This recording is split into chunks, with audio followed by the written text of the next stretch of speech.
একটা মা তার সন্তানের জন্য দোয়া করে, কিন্তু দোয়ার মতো দোয়া কতজনই করতে পারে, করতে জানে? মাঝে মাঝে মায়ের কাছে কিছু আপেল, কিছু আঙ্গুর, আনকমন কিছু ফল ফলাদি মায়ের কাছে নিয়ে আসেন। নিয়ে এসে মায়ের কাছে বসেন, বসে মায়ের মাথার মধ্যে হাত বুলিয়ে দেন, মাকে একটু চুমু দেন, কষ্টের কথা বলেন, একটু কান্নাকাটি করেন।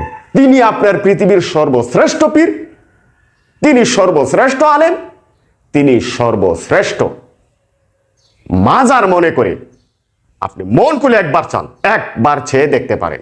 যদি তিনি, আপনার চাওয়ার উপরে নির্ভর করবে তিনি আপনার জন্য দোয়াটা কিভাবে করবেন।